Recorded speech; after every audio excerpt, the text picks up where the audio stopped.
Hello, UHD students. Thank you so much for joining us this evening. My name is Daniel Villanueva, and I serve as the Associate Vice President for Enrollment Management here at the University of Houston downtown. And we are so excited to welcome you tonight. We've had over 700 students register. We hope over 700 students are alive, active, and engaged during this town hall. We are so excited to present to you as much information as we have to share with you to ensure that your transition into fall 2020 is as seamless as possible. Right here, you can connect with me on social media.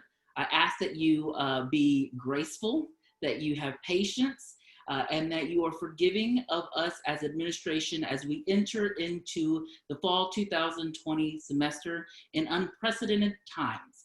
We have as many answers as possible to the questions that you submitted ahead of time, as well as we will be taking live questions below in the question and answer function of Zoom at the bottom of your screen. So if you're participating tonight, and we'll start off with questions and answers, and you find that there's a particular question that you would like to have addressed, go ahead and click on the Q&A button on the bottom of the Zoom function, and you will be able to submit a question. We have a couple of moderators who will be on who will help address questions that we readily have available answers for. And those questions that we don't have readily answers available, we will address them live as we have constituents from across the university joining us today on the town hall who can provide answers as best as we possibly can.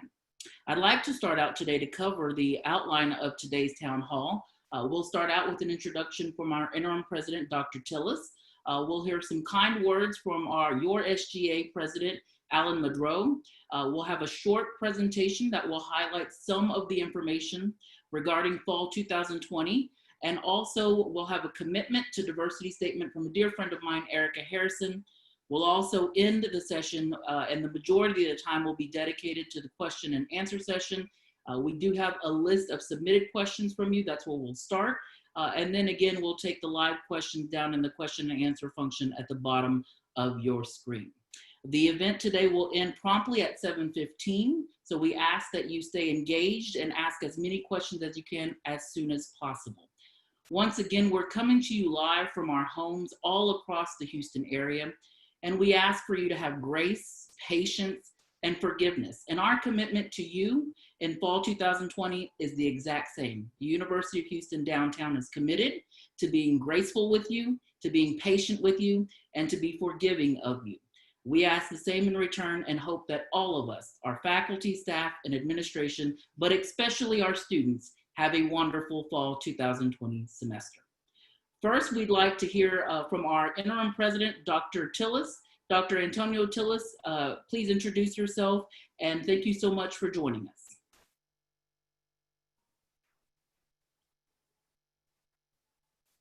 Thank you, Daniel. Greetings to all of you, and welcome to this town hall hosted by SGA President Alan Madrow and me to provide you with critical information as you prepare for the beginning of the semester on Monday. First and foremost, I trust that you and your loved ones are safe and healthy.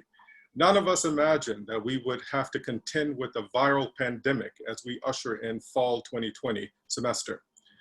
You have received many messages about the fall already, and during this town hall, we are here to answer questions that you might still have and to reiterate information that is critical to maintaining a campus environment that is safe to work and study.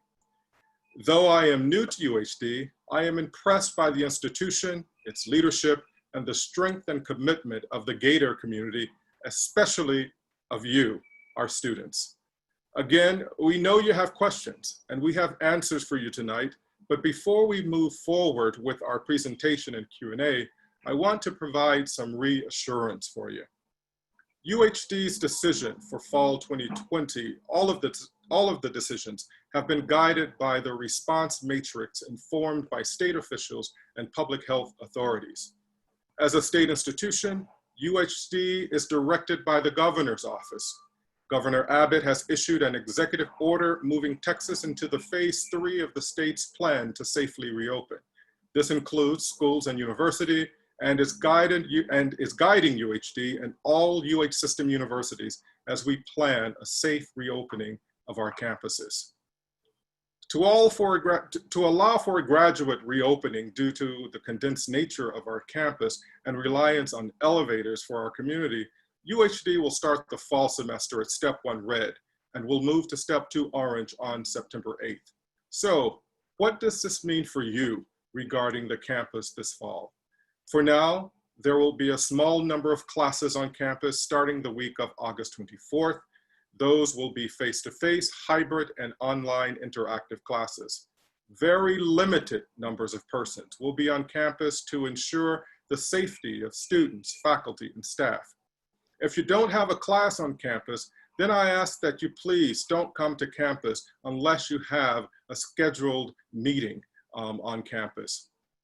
And if you are on campus beginning the 24th, please know that your professors will send you information and instruction relative to the face-to-face courses that you are enrolled in. And most importantly, be sure to take the mandatory COVID-19 training before coming to campus on Monday. For all of us, and especially for those coming to campus, remember these important points. Practice safe social distancing. We ask that you please don't congregate in groups. Wear masks, wash your hands frequently, and/or use hand sanitizer. Know that cleaning processes on campus have been increased and our classrooms have been modified to support effective social distancing. These steps are very important, but at the end of the day, our safety this semester is dependent on each of us, and especially on you. You must make the commitment to follow these steps because your health and the health of your family, friends, and colleagues is dependent on your actions. In many ways, we are all being asked to go against the lifestyles that we have enjoyed, but we must make these sacrifices in order to return to a vibrant and robust way of life for the future. I am grateful to the many faculty and staff members who have worked non-stop for months to prepare for this semester. Their efforts have been to support you. Thank you to student leadership, including Alan, president of SGA, who serves on UHD's COVID-19 task force. Thanks, Alan, for your dedication to your fellow students. And thank all of you for staying strong and continuing toward your goals of higher education. If I could, I would extend a handshake, but know that I support all of you and will work hard as your interim president to make this fall a success. I know that together we can face the virus, we can accomplish your academic goals, and we can work together to keep the Gator community strong and healthy. That's enough from me. And now, Alan, te toca a ti. Take it away.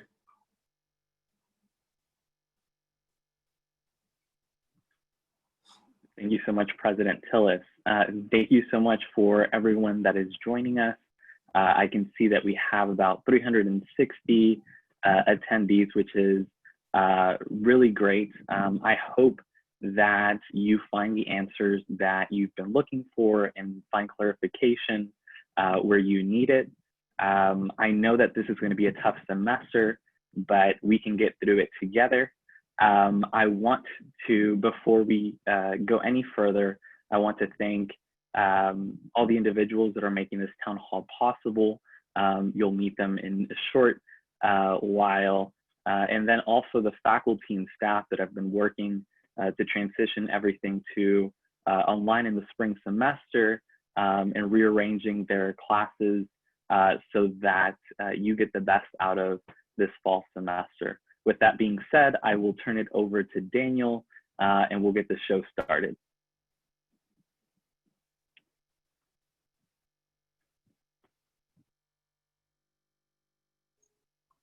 Thank you, Alan, so much for your kind words. And thank you, President Tillis, for the warm introduction and the reassurance of a great fall 2020 semester.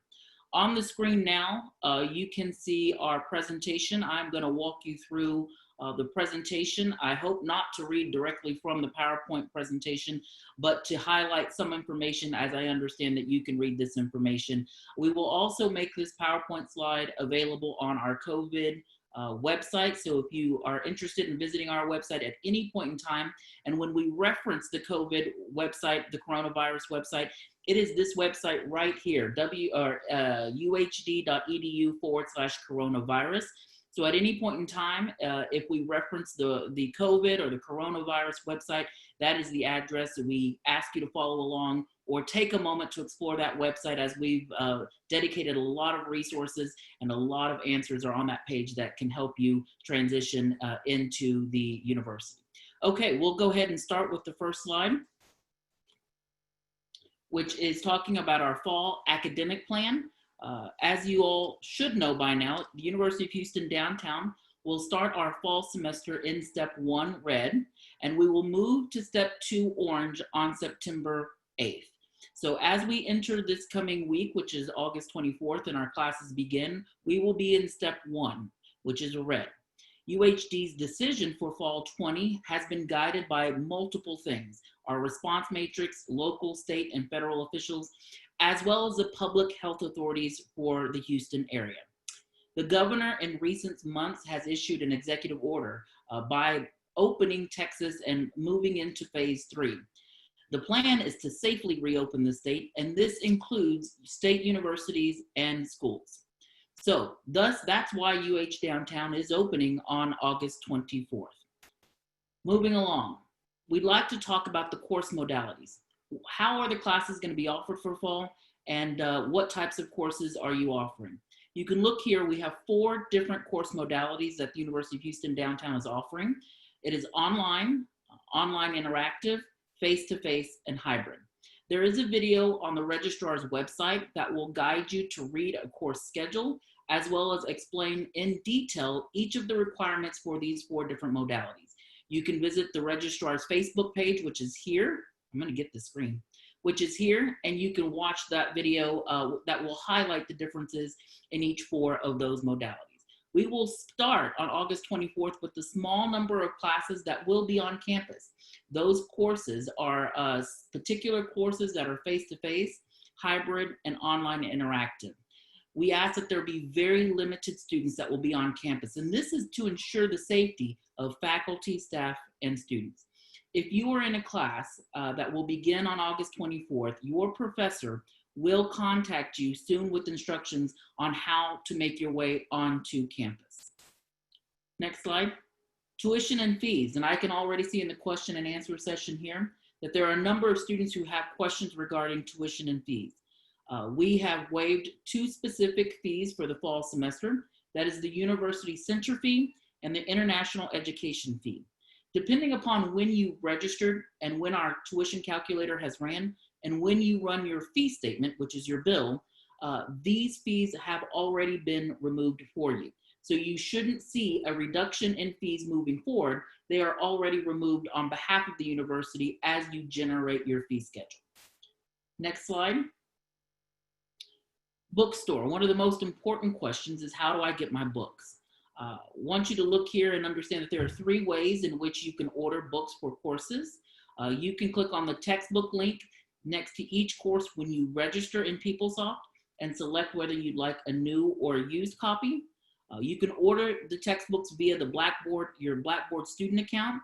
If you look for the Fall-Let Discover Textbooks box within your Blackboard course, you'll be able to place an order there. And finally, you can use the Student e-Services link under My UHD, and we have a screenshot on the screen giving explicit instructions and direction on where you can access that link.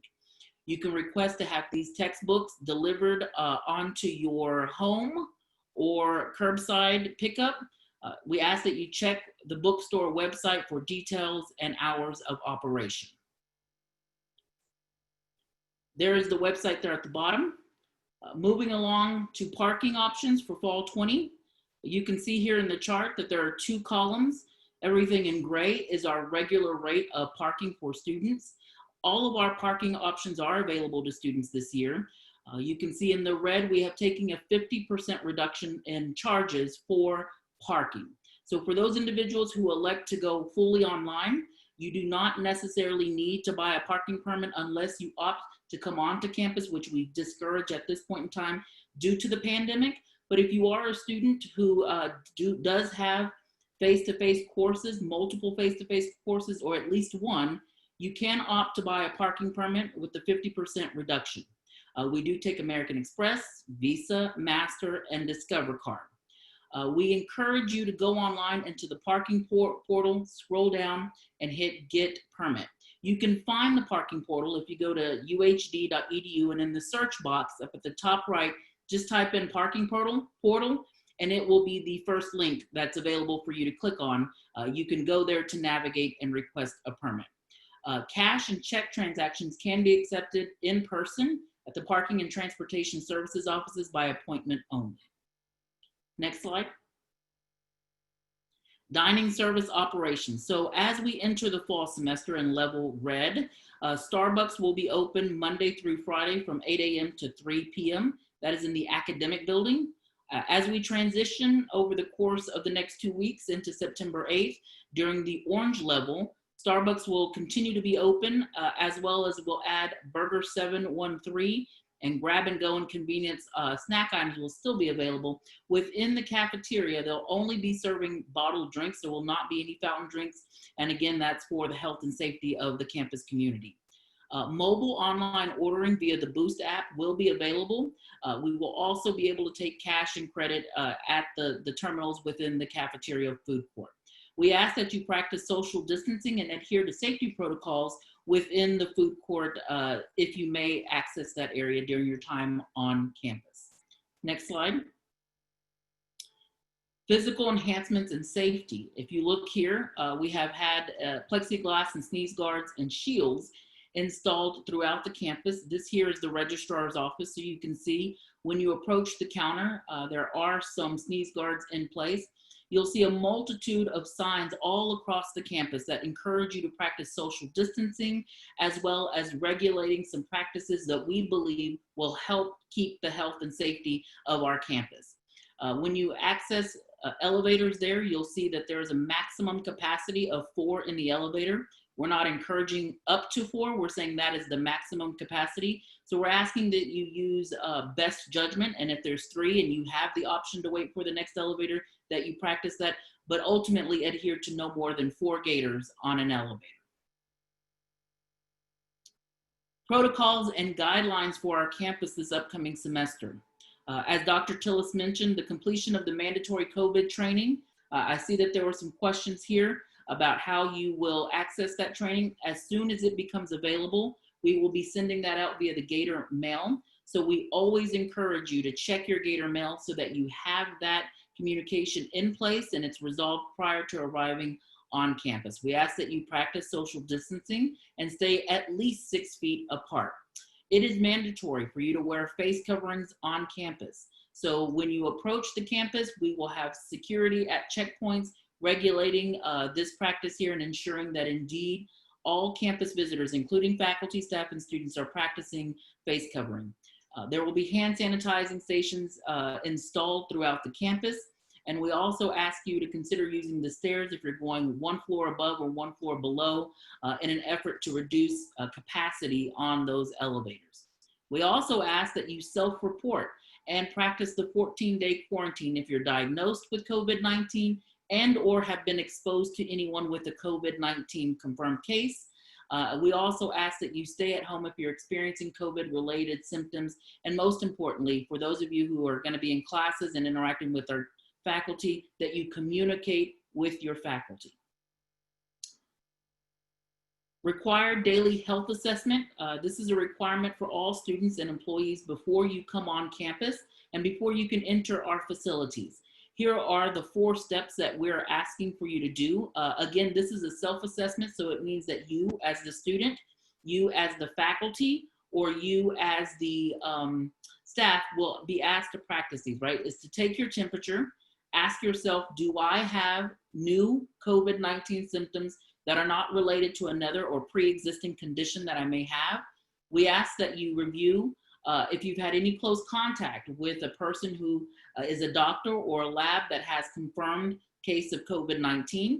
And we ask that you consider international travel. And if you've traveled within the last 14 days, you relate that information to us and not participate in on-campus activities. For student affairs, we ask that during our red level, which again goes from now until September 8th, that our departments will be providing services virtually. Student Life Center and the Student Lounge will be closed during this time. As we transition post September 8th, you can see that departments within Student Affairs will have limited on-campus services by appointment only. Virtual services will continue, and the Student Life Center and the Student Lounge will remain closed. The next question you may ask is, how do you get an appointment? That information will be rolled out over the course of the next 2 weeks, and we ask for you to check your Gator Mail. Next slide. For students who need computer and IT needs, there is a technology survey that has gone out, and you can also access it via our coronavirus website. The Division of Student Affairs and IT have combined efforts and partnered together to allow for students to request these items, review these items, and provide items as needed and as we have those in inventory. Supplies are limited and they are dispersed according to need. So we ask for those students who find themselves, in particular, as we move into the fall 20 semester, in situations where they need technology, to go ahead and request the technology via the technology survey. And we will follow up with you shortly regarding procedures and how you can certainly ascertain that technology if awarded. In addition, our food market, we are working with the Houston Food Bank and student activities to ensure that we can bring back this service for fall semester. More details will be shared. And again, we ask that you check your Gator Mail, as we'll release that information as soon as it's made available to us. Welcome Week. One of the best parts of the campus is going to be energetic. The majority of these events will be moved online in a virtual environment, although there is a special drive-in movie that will be hosted at the downtown campus. Tickets are limited. It is a drive-in theater that we're going to make out at the campus. Information for that will be coming out and can be found on the Student Activities website, as well as the Student Activities social media accounts. There on the slides, you can see the list of virtual events that are also happening. There will be Zoom links provided, as well as any technology information shared with students so that you can engage in those endeavors as we transition into the first week of school. Important reminder, I've said this multiple times.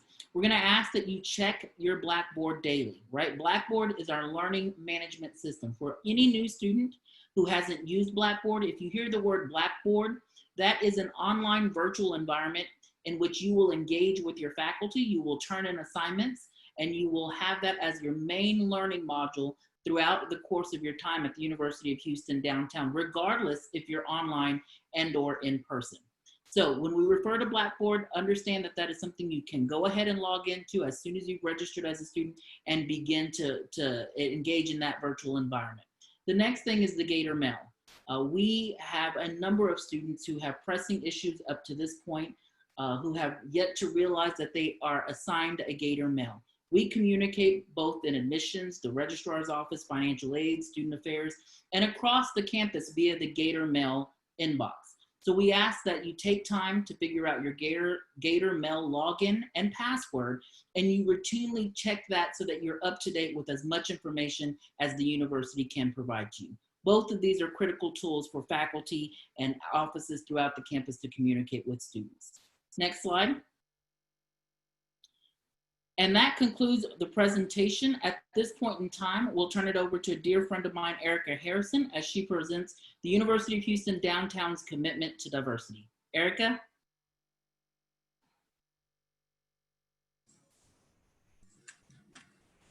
Thank you, Daniel. Good evening, everyone. My name is Erica Harrison, and I serve as the Title IX Equity and Diversity Officer for UHD. I want to assure you all that in addition to addressing your concern about the current pandemic, our university is continuing our commitment to diversity, equity, and inclusion to support all of our students. We value creating inclusive learning spaces for each of you.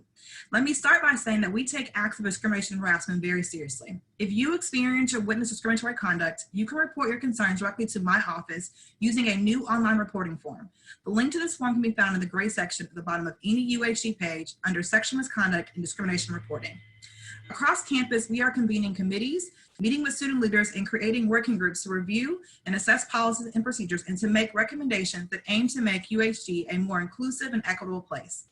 Finally, we're committed to bringing programming that not only celebrates the diversity of our students, but aims to educate our community. For example, the Gator Leaders Program through the Center for Diversity and Inclusion, faculty and residents in the Center for Critical Race Studies, programming through student activities, and of course, the Howard Hughes Grant to the College of Science and Technology, to name a few. We are committed to this ongoing work, and we invite your feedback and collaboration. Thank you.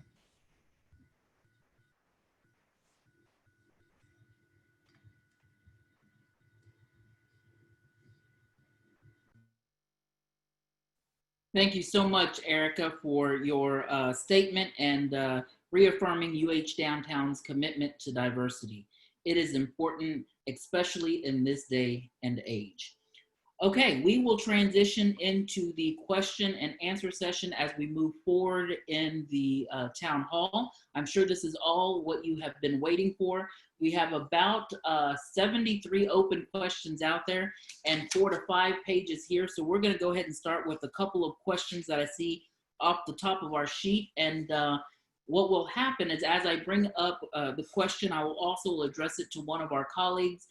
Again, you have not met these colleagues, but they will introduce themselves as they are addressed in the question, and then we'll move along through as many questions as we can and conclude about 7:15. So we've got a good 30 minutes to go ahead and knock some of these questions out. We'll first start with Dean Temez. Dean Temez, a question has come in. What are the plans for immune-compromised students who have face-to-face classes this fall? Dr. Temez? Hi, everyone. Yes, if you are immunocompromised, you should go and visit the Office of Disability Services and request accommodations. Okay, Dr. Temez, I'm not going to let you off the hook here. Another one came right in. And so if you will address this question and then follow it up with an introduction of who you are, can you tell us, will the gym and student center be open? And what about the food market? I think we've talked a little bit about the food market, but Octavio would like to know about the gym and student life center. Yes, so my name is Dr. Maritza Temez, and I am the Interim Dean of Students. And as far as for the question, as of now, both are closed. However, we are working to find ways to provide student IDs and food from the market. And so as those details are confirmed, communication will be sent through Gator Mail and through other channels. Thank you so much, Dr. Temez. The next question, I think Kelsey here is asking, when will the syllabi be available to students, and when should our professors be contacting us regarding how classes will be taught? How are we going to know where to log in for classes? And Dr. Musali, I'll ask you to introduce yourself and take that question for us. Hi, everyone. I am very happy to see you all, see you virtually. I'm Dr. Musali. I'm in the Office of the Provost. I work with programming and curriculum. And in terms of your syllabus and your communication with faculty, it's really critical that you are checking your Blackboard shell. If you don't know how to do that, please go to the IT website or Google Blackboard at UHD. There are lots of resources on the website. That is your primary source of information about your classes. Now, faculty are opening their shells. So the Blackboard shell is the thing that has your class in it. So they're going to be opening those over the next few days. So if they don't have it open yet, please be patient. When they do open it, they should message you. And they should send you an email through Gator Mail, which is why it's so critical that you check on that resource as well. That is where you will get your primary information for what's happening next week in your classes. And your faculty will respond to you if you reach out to them. So please don't hesitate to contact them. They have email addresses. And you should be able to find that either on the website or through that Blackboard shell once it's open. Okay, another question that seems to be surfacing a lot through the chat and the questions that we received prior from students who registered is concerning the Wellness Center fee. So I'll ask David Bradley if he could take that question. Students would like to know why we are being charged the Student Center fee or the Student Wellness fee. David, if you'll introduce yourself first and then take the question. Nice shirt. Thank you. Yeah, my name is David Bradley. I'm the Vice President for Administration and Finance here at UH Downtown. You know, that question has come up quite a bit. Why are we still being asked to pay the Wellness and Success Center fee? And the answer on that one is that, you know, the Wellness and Success Center project is underway right now. The building is, we're finishing design and getting ready to begin the construction. That project was approved by the students through a referendum about a year and a half ago, went to the legislature. I guess the main point I want to make is that even without COVID-19, students would still be paying the Wellness and Success Center fee and not having access to the Wellness and Success Center at this time. It's not going to be completed until the fall of 2022. And so again, I know it's a little discouraging to hear that, but that is something that, you know, the fee was going to be charged. The students had agreed to it and very enthusiastically through the referendum. And so it's vital to carrying on the project. And when it's done, we're going to have a fantastic Wellness and Success Center that our students will be able to enjoy. But we have to continue charging that fee right now. Project depends on it.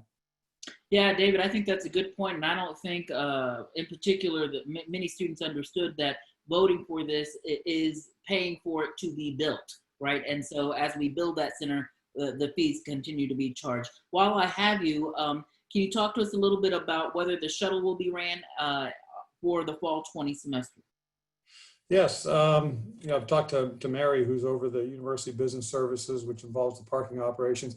We are going to be running the shuttle, but it's going to be reduced. I mean, we're bringing in very little in the way of parking revenue this year, as you can imagine. We have much of our instructions online. We've moved to a 50% discount on the parking rates. And so we're looking on the other side of that to try and reduce some expenditures. So normally we run 3 shuttles. We won't be running 3 shuttles this fall. We'll be running, I think at this point, we're only going to be running 1 shuttle initially, and then we'll see how things go, and probably add a second once we're, you know, we get past Labor Day. So there will be shuttles running, but not as many as we've had in the past.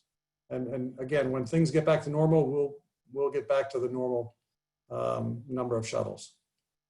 Great, David. Before I let you go, there's a number of questions about specific fees, and I don't necessarily want us to get into specific fees, but Greg had submitted a question before about why are we paying fees for things I cannot access on campus, as well as Ali here in the chat is asking about other fees. Can you speak generally about why fees in general are being charged throughout COVID and fall 20 semester? Yes, it's a very fair question, and I understand why students are asking it. You know, we spend a lot of time going through our fees. As you've heard in the presentation that Daniel made a while ago, we are waiving 2 fees this fall, the University Center fee and the International Education fee. You know, those were fees we looked at and said, look, you know, the students really aren't receiving the benefit from these fees. You know, the University Center fee primarily supports the Student Life Center, which is our current rec center, and it is going to be closed in the fall. So it just didn't feel right charging students the University Center fee this fall. International Education fee supports study abroad. There's not much of that going on, so we felt that was appropriate to waive that fee. You know, the other fees that we charge, things like student service fee, the extended access and support computer use fee, advising fee, library fee, all of those fees support vital campus operations, even in this current environment. You know, the library fee, for example, let me just talk about that. You know, the library materials that we buy now are primarily access to digital databases. It's not books that you put on the shelves. So you don't have to be able to go to the physical library to benefit from what the library offers. A computer use fee supports a broad range of computer services on campus, not just the labs. And so, again, there's a bit of a misunderstanding about what these fees support. Now, I had a meeting with Alan Modro not long ago, and he and I went through this, and maybe he can speak to it a little bit, but I think you know, that when we have a chance to take the students through these fees and say, here's what they're supporting, you'll come to realize that they're supporting services that are just as vital in this environment as they would be if we were all back on campus. Thank you so much, David. I think you addressed the question and answered it perfectly. And as you and I have had conversations about fees, you educate me as well about where this fee goes. And I'm like, it makes perfect sense. So thank you so much for taking the time to educate us, and welcome back from vacation. There is a question here for Dr. Jung. So Dr. Jung, I'm going to ask you to introduce yourself. This question is, how will new students in new situations affect me if I'm an international student and all of my classes are now online? Will financial aid be affected by the course modality? I'm concerned. So that's from one of our incoming transfer students. Dr. Jung? So, hello, my name is Dr. Jimmy Jung. I'm the Vice President for Enrollment Management. Daniel, can you repeat the first part of your question? My audio faded out, so I just want to make sure I capture that for all the students that are attending. Sure. The student is asking, in this new situation, I guess meaning starting online, it has affected this particular international students and all of their classes have been moved online. So they're asking if their financial aid will be affected by the course modality switch. Okay, so that's a very good question. As of July 24th, the federal government has allowed international students that are here in the U.S. to continue to take online courses. So as long as you're registered full-time, you could take online courses, right, that are offered. Your financial aid or tuition and fees will not be affected by the modality of which is offered. So I hope that answers your question and gives you a good sense of what's happening. If you have any additional questions, if you're international students, I encourage you to please email our international student admissions office. They will quickly respond and support you. Thank you so much, Dr. Jung. And I have another follow-up questions. There's a couple of questions that I'm going to synthesize. In essence, there seems to be long wait times for responses to emails and calls between financial aid, the cashier's office, and the registrar's office on a number of these questions. Can you speak in particular about the situation that's going on with COVID-19 virtual environment and the services offices that are customer service forward-facing offices during this time? Absolutely. One of the first things is we appreciate you having patience with us, just to give you a sense of what's happening now, especially during the beginning of the semester. Especially in a virtual environment where you cannot come onto campus to get the services.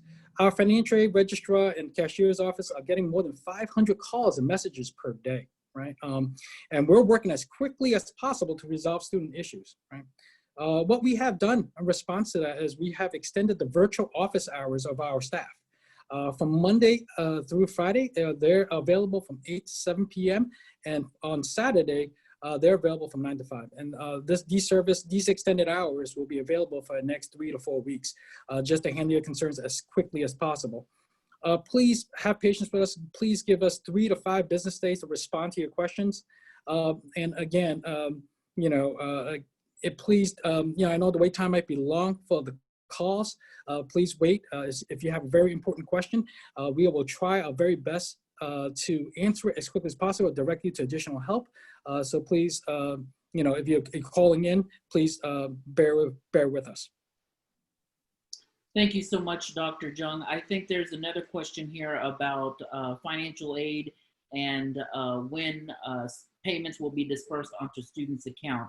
Any information that you can share, and if I'll take the rest of that question if you want to start it about financial aid and disbursement if you need me to.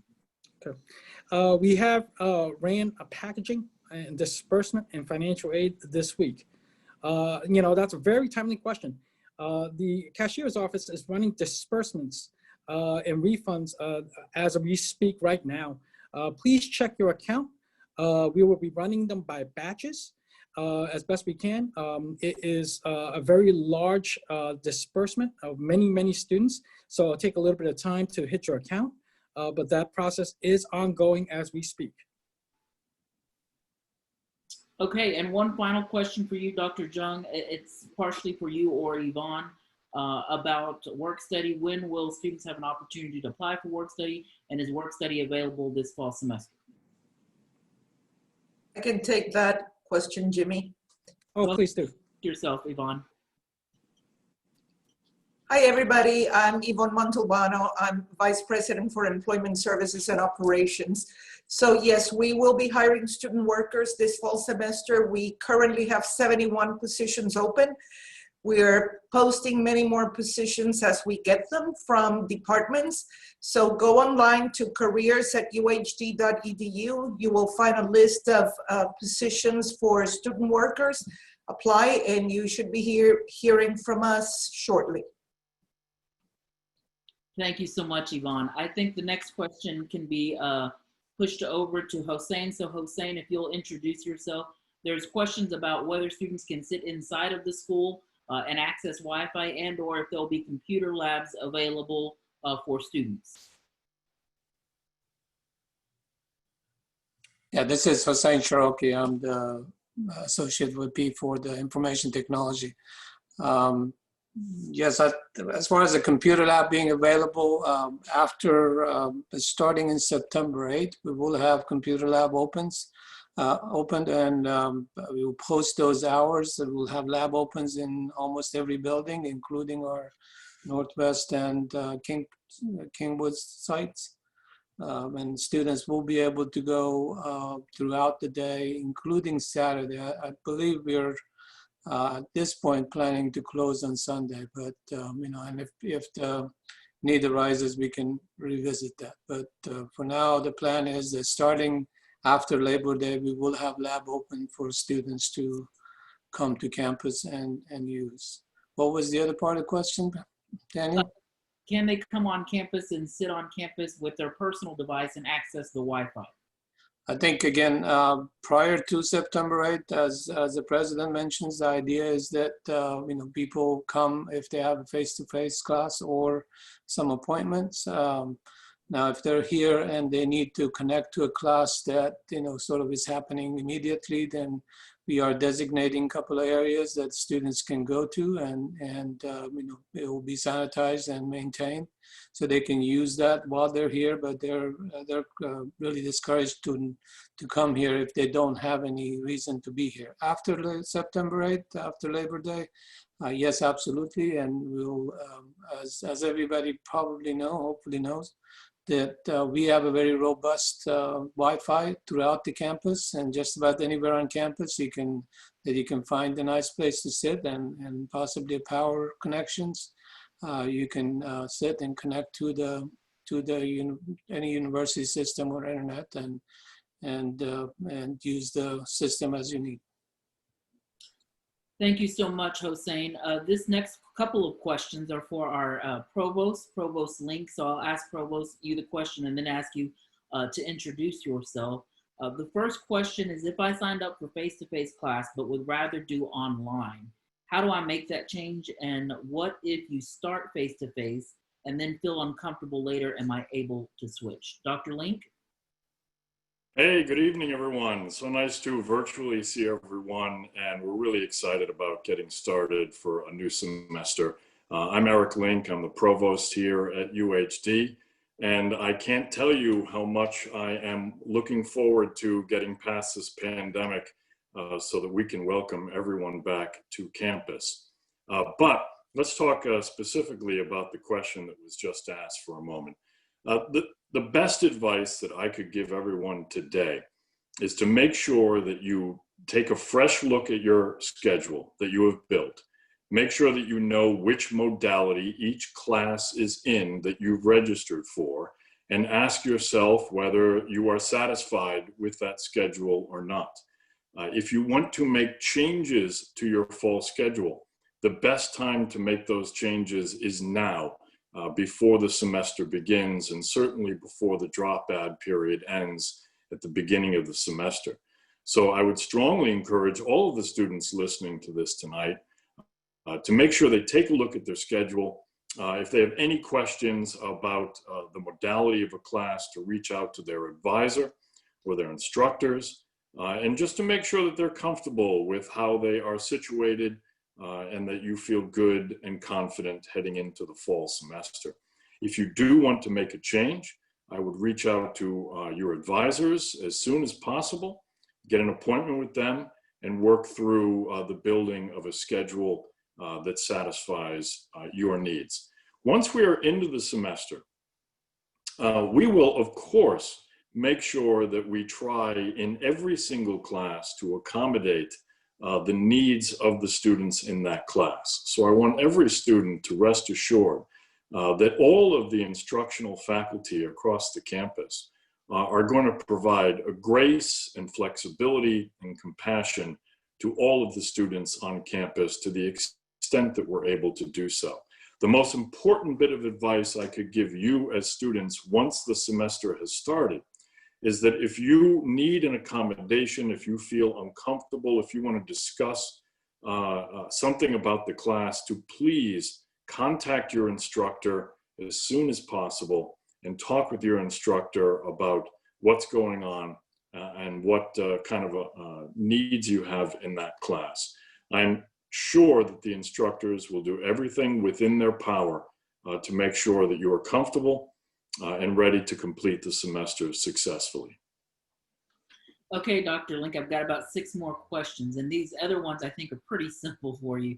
First question is the SNU policy going to be extended for the fall semester? Right now, there are no plans for the SU option to be available in the fall. The rationale for using it in the spring and the summer had to do with the immediacy of the pandemic. And now that we have had some time to get accustomed to where we're at and to plan for the fall, we are hoping to return to a normal set of expectations regarding course grading. So as of right now, there are no plans for an SU option in the fall. Okay, Dr. Link, can you answer the question if the Northwest campus would be open? Right now, the Northwest campus will be open. However, the students, UHD students who are attending the Northwest campus will not only have to, of course, be responsive to our mask wearing policies, our social distancing policies, our health and safety measures, but they will also have to work through the additional safety measures or any different safety measures that are being deployed at the Northwest campus, or indeed any of the Lone Star sites where we have partnerships. With that said, for a few details about that, I'd like to pass the baton over to Dr. Masali.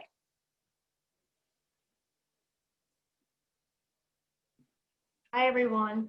As Dr. Link said, the courses that are being offered at the Northwest site and the Kingwood site, we anticipate we will have access to those campuses, but Lone Star runs their own protocols. So specifically, we will be messaging the students and the faculty and the staff who are going to be at those sites, but keep in mind that parking access will be one area that you want to pay attention to. There will be limits on how early students can get to the campus for their classes.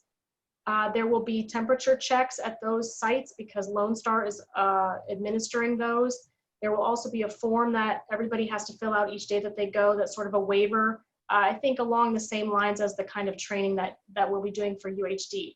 So it's going to be really important for the students at those sites to make sure they're prepared for those kinds of requirements. But we will do our best to message you. The faculty will also be informed about what those are. And for any of the students who are starting next week at those locations, your faculty will be in touch if the classes are going to start next week or if they will start on September 8th. So just be watching for that information and know that as students at those sites, we appreciate you and we understand that you're juggling a couple of different pieces of information. So don't hesitate to reach out if you have questions because we just want to make sure that nothing falls through the cracks. The UHD Northwest staff is always here to help you. That's a great staff out at Lone Star University Park. Next question is for Cynthia Vargas. So Cynthia, when I asked the question, I asked you to introduce yourself. Are there specific entrances and exits that I must use? As well as how do I deal with someone who forgot their mask and or refuses to wear a mask? Hey everybody, my name is Cynthia Vargas. I'm the emergency manager here at UHD. Officially, my title is Director of Emergency Management and Fire Safety. So there are a couple parts to that question. I'll tackle the first part regarding masks and forgetting them. So I recommend that you keep an additional mask in your purse, your backpack as a backup. But in addition to that, we're going to have vending machines throughout campus that are going to contain disposable masks that you can purchase for low cost, or for about the the cost of a soda, you can purchase a mask there. If you lose yours, drop yours, get yours dirty. UHD is going to have designated entrances. Those you can actually find on our UHD website. If you go to that site, there's a column on the left side, and specifically it's called entry points to campus. Specific procedures, though, I'd like to defer that question to Elisa, specifically because she is actually about to send out a communication related to that to the student body. Okay. Elisa, are you there? Can you help me out with that question? I don't see Elisa online on camera, so we'll come back to Elisa, or perhaps she's jumping on now. Elisa, are you there? No, I don't think she's on to be able to talk. Elisa? Hi, I'm Elisa Olson, Executive Director of University Relations. Cynthia, could you repeat the question? This one had to do with the entrances and checkpoints on campus and how students are to navigate that. Certainly, there are designated entrances on campus. There is a map available of where those entrances are. Students should go in through those entrances. There will be a security guard there that will check you in, and then you can head on to your class. Alrighty, thank you so much, Elisa. Certainly. Back to you, Cynthia. Is it possible to make mandatory COVID tests for all students returning to campus, and will there be any contact tracing per class? So UHD has a contact tracing group that was started back in April, and we've actually been active throughout the summer. Those information about our contact tracing group can be found on the UHD websites. Just go ahead and do that in the search bar. We've got 25 members that are dedicated to doing just that. For that program to work, though, we need you to register whenever and submit the forms to let us know that you've either been diagnosed with COVID, that you have symptoms, or that you've been exposed to someone, whether on campus or off campus. We'll take over from there and do the work, which means notifying other individuals that they've been exposed to COVID. I want to stress to you how confidential the program is. We will never disclose your name to anyone. The only reason we collect this personal information is for the purposes of contact tracing and for maintaining that safe campus. If and when you do get contacted by a contact tracer, y'all, please, please, please respond to that email. We have information for you, important information that we want to get to you. In addition to that, we have a very active cleaning procedure to follow that if somebody were to bring COVID on campus. And I know there's another part of that question that I don't remember right now, Daniel. So if you could please give me the other part of the question. So can we require COVID testing for students returning on campus, and do we have a tracing program, contact tracing program? Okay, so I discussed the tracing program. Regarding testing on campus, at this point, UHD is not engaging in that. What we are asking everyone to do is to use the numerous opportunities around the greater Houston area for testing. Should you come up with a positive test, please, please submit that diagnosis form and let us know, and we will work through the process with you. We're going to provide you with resources and information to not only navigate the illness, but also to know when it's safe for you to exit your isolation or your quarantine and to be able to come onto campus. The final step of that contact tracing program is to submit a request to return to campus.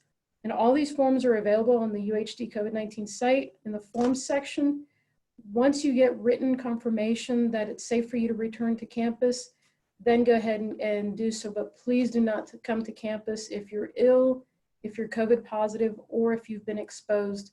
In those situations, we want you to reach out to your professors, to those faculty members, explain your situation, and then submit your form to us. Thank you so much, Cynthia.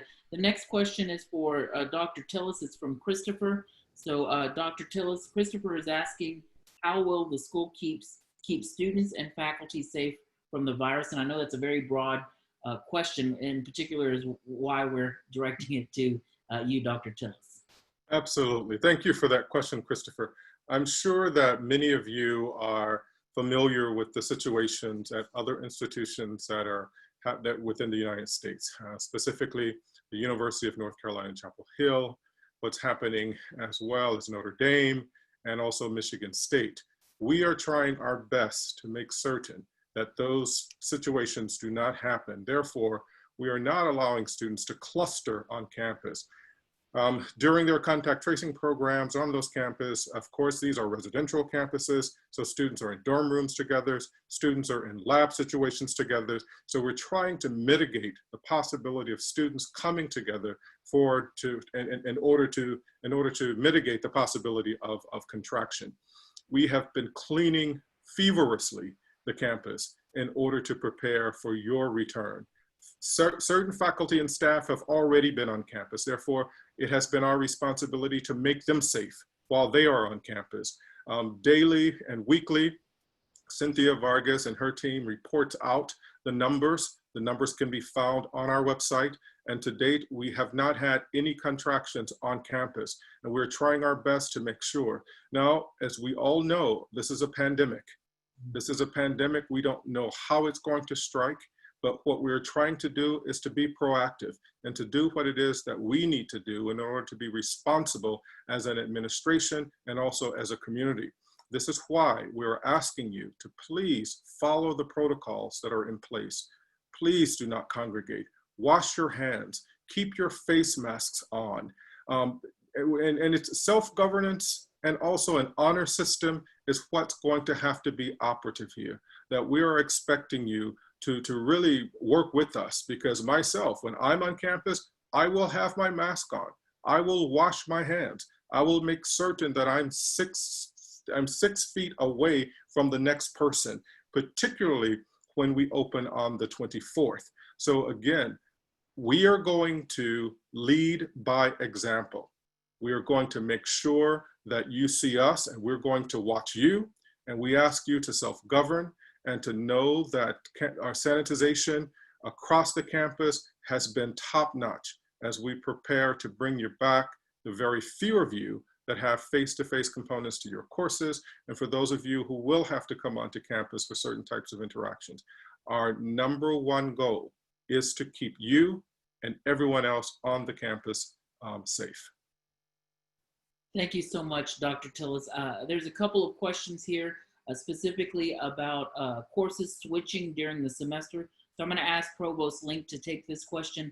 In particular, students are concerned that if they start online and the class is designated an online class, at any point throughout the semester, is it going to be converted to in-person? Is there a possibility due to bettering conditions that it could switch, or as well as if they are in a course and the work schedule is there and it changes, there are some concerns there. So Dr. Link, could you address the question about the modalities for the term of fall 20? Yeah, of course. It's a great question. No class that is currently scheduled for online will, regardless of the conditions of the pandemic, change to a face-to-face modality during the middle of the semester. So if you are registered for an online course, you can rest assured that it will remain an online course from the beginning till you take your final exams at the end of the semester. The only change in modality would be for face-to-face courses. Should conditions worsen, and should those worsened conditions require us to take additional safety measures, then we may move from a face-to-face environment into a more remote or online environment for those few courses. So if you are registered for online courses, no worries, they will remain online courses for the duration of the semester. Okay, Dr. Link, another question for you. Graduation for fall 20. What is the status? Students were saying they've worked tremendously hard for this moment and are concerned about the fall 2020 graduation ceremony. That's another great question, and I'm happy to address it as best I can. And I actually want to start my answer by saying that we all know that it was a great disappointment for all of us in the UHD community that we could not conduct our in-person commencement exercises this past May because of the pandemic. We were able to have a really nice virtual graduation celebration. It was a very nice event. That in and of itself does not take the place of a commencement exercise that is the culmination of 4 years or more of hard work on this campus. And we absolutely want to provide that experience of walking the line to every student who graduates from UHD, to give them that memory and that opportunity as part of their college education experience. As you know, we have already made a decision that this fall semester, we will conclude our semester after Thanksgiving in an online environment. So even if you are in a face-to-face or a hybrid class right now, that class will conclude its instructional activities in an online position after Thanksgiving. And all of our final exams during final exams week will be delivered virtually through an online environment. Now, one of the reasons we made that decision is we wanted to be proactive in trying to make sure that the campus was continued to be healthy and that we were not congregating in large groups, particularly when students may have had lots of interactions with family members who have traveled over the Thanksgiving holiday. And we wanted to make sure that we all had a chance to quarantine if we need to, and to stay safe at home and to finish up online. Because of that, we don't want to undo all of the good work that we are trying to do, all the benefit that we're trying to derive from that after Thanksgiving online instruction and online finals by bringing 3,000 or 4,000 people together en masse into Minute Maid Stadium or NRG, and suddenly spreading the pandemic at a time when flu season will be at its peak as well. We don't want to create the type of clustering effect that is indeed right now causing schools like UNC to have to change their fall instructional programming plans. So I say all that to say that we are not right now likely to have an in-person commencement exercise in December.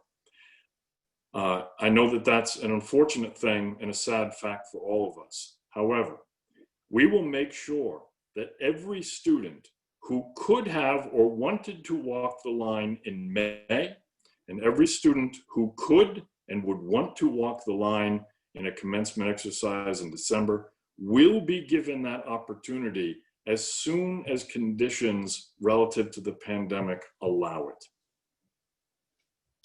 Thank you so much, Dr. Link, regarding those questions about graduation. There seem to be a number of questions about the display of classes on the class schedule, as well as registering for classes. I did put a link that went to all panelists and attendees to a YouTube video that was produced by the registrar's office that gives explicit explanations about the schedule. It interprets how to read the schedule. So for those students who are asking about the TBA, those are typically online classes, but there is some TBA classes that may have some specific times that you need to meet. And so if you'll click that link that I just shared with you all, you'll be pushed over to the registrar's YouTube page. There are several videos about fall 2020, how to search for classes and the schedule. If you'll watch those videos, it will outline explicitly the way that your schedule should read and the modalities that are specific to those individual courses. Okay, next question is for Erica Harrison. Erica, if you'll, well, you don't have to introduce yourself, you've already spoken. There's a student here who is requesting accommodations due to a pregnancy, and the situation that she describes is that she's a vulnerable population, and she's concerned about taking courses in face-to-face and or online. Erica, do you want to address that question? Sure. So pregnant students can be accommodated via my office. So all you have to do is send me an email. You can email me directly. It's harrisone@uhd.edu, or you can email Title IX, the Roman numerals at uhd.edu. We'll get you set up for the accommodations for the semester. And we are working with each student to figure out what's best for them in terms of modality and things like that. But the best thing to do is just email me and we'll get you started in the process. Sure. Another question is for Dr. Jung regarding financial aid. Students are asking if it's too late to submit their financial aid application and or documents to complete their verification process. It's not too late for this semester. Please submit it. We will get it processed as quickly as possible. Please do remember that the documentation, when you do apply for it, goes directly to the federal government and then comes back to us for additional processing. At this point, the best way to get additional aid or any type of financial aid for this semester or for the next semester is to submit your FAFSA and or your TAFSA. So please do not hesitate to begin submitting your application for financial aid. And of course, if you're in the verification process, I can't emphasize this enough. Now is the time to get it completed. It will take us some extra time, but this will make sure that you are eligible for future aid and also aid during the semester. Thank you so much, Dr. Jung. There's a question for David Bradley regarding payment deadlines and whether there'll be an extension on payment deadlines for students. There seems to be a lot of concern regarding particular situations with COVID and job loss and concern from students about this pending deadline of August 22nd, which is this Saturday. David, do you want to take that question?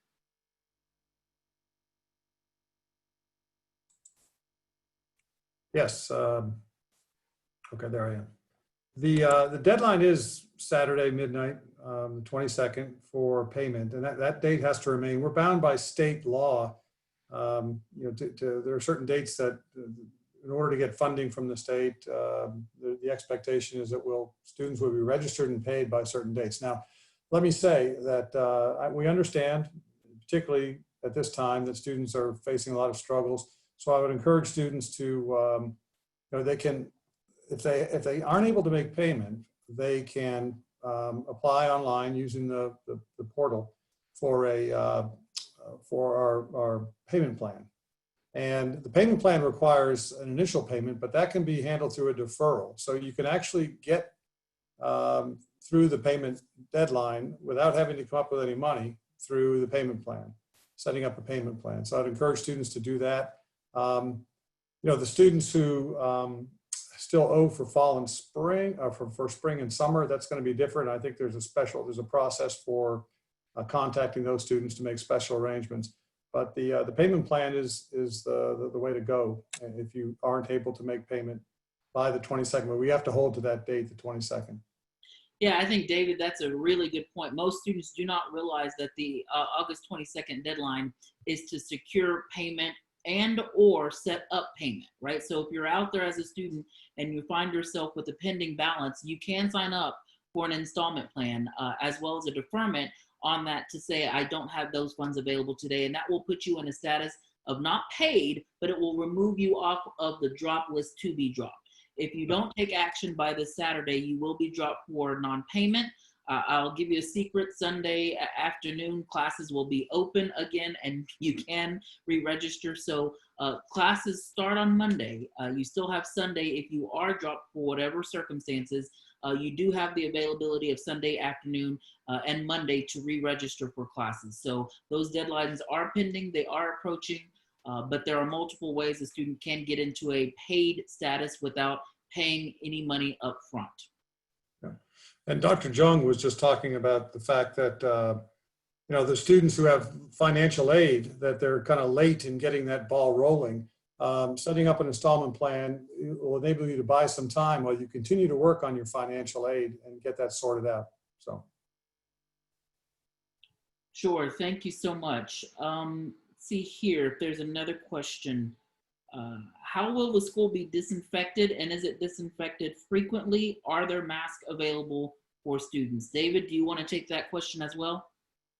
Sure. You know, the president mentioned this. We've gone to great lengths to make sure that the campus is going to be clean and sanitized. And you know, there's you know, Tim in facilities. The plexiglass screens have been set up. The signage is up. We've got hand sanitizing dispensers located all around campus. The classrooms that are going to be in use, the classrooms and labs that are going to be in use this fall, every evening they go through a process where they're sanitized. And so we feel very comfortable that that we're doing all that we can do. As the president said, it is up to all of us. It's you know, everybody has to take responsibility here, the faculty, the staff, and the students, to ensure that we have a safe and healthy environment. But we feel we've done all the things that we can do. I've looked at what a lot of other universities are doing. You know, universities have a lot more money than we do. We're doing all the things that they're doing. There's not anything that we're not cutting any corners at UH downtown when it comes to preparing the campus and then keeping the campus clean and safe for our students. And as far as masks go, I mean, you mentioned earlier, Daniel, that or someone did, that masks will be available through vending machines, and that is true. But you know, I think masks are going to be available in other ways as well. We have purchased masks. I've been asked by a lot of departments about having available some masks that can be provided. We don't want to be hardcore with our students who don't have a mask. We want to get them into a mask quickly, but you know, there's going to be accommodation there. And again, there'll be masks in vending machines, but we're also going to be, as much as possible, providing masks for students who might have forgotten a mask or their mask ear strap breaks or something like that. If I may add something, Daniel, we have ordered UHD branded cloth masks for students, and those will be issued when the students come on campus. So you will be getting a UHD branded, pretty cool face mask when you arrive. Okay, we have a couple of questions here. Let's see. Yvonne, since I have you here, will there be any work study positions that can be done online?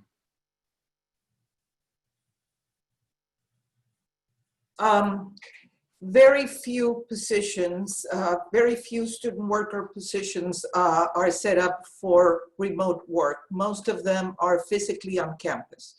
We have just a handful of positions where the student can telecommute. Okay, and students can find them online if they're listed. They'll be listed online if they're available. Is that correct? That is correct, yes. And again, I saw that they were asking again for the website. It's careers@uhd.edu or jobs@uhd.edu.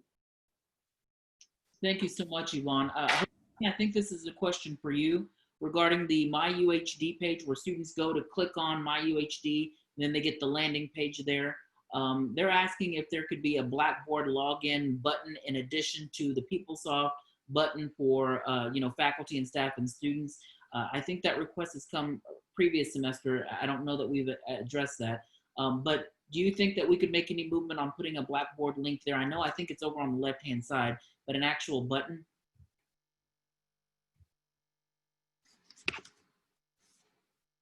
Hossein, are you there?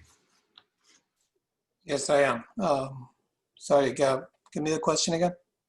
Students are asking about the Blackboard login, on whether it can be added to the My UHD homepage. You know, when you go up to the top of the website, you hit My UHD, the landing page is there. Keisha Love is there for faculty and staff, and then we have a student there for student. If there could be additional buttons on that page for Blackboard so a student could directly log into that. And I think there is one over on the left-hand side, but I think they're asking for a button there on the big screen. If you notice, every page carries this footer, and on every footer there is a Blackboard link.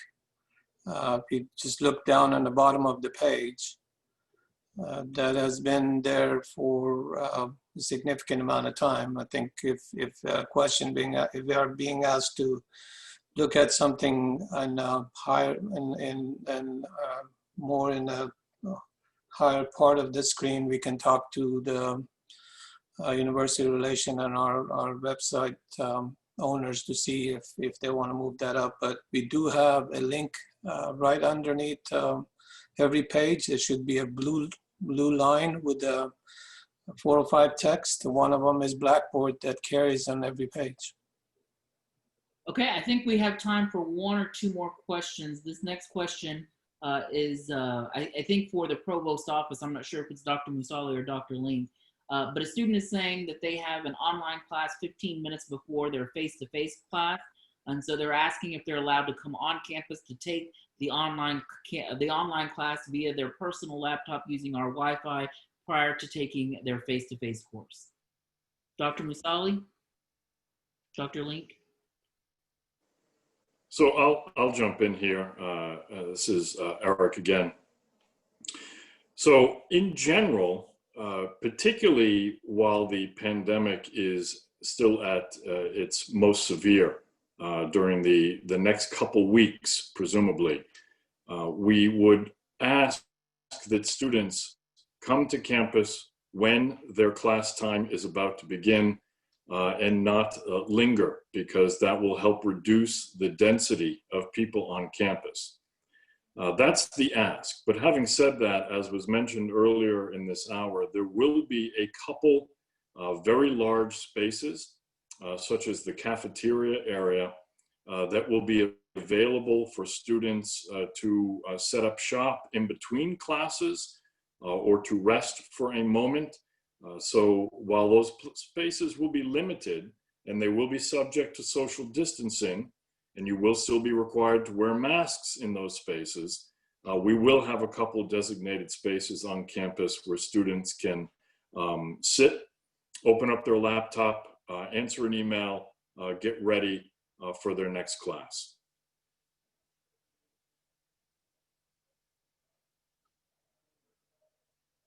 Thank you so much, Dr. Link. I did put in the comment section here to all panelists and attendees, the website on instructions for installment plans. There seems to be a number of questions about the process for installment plans.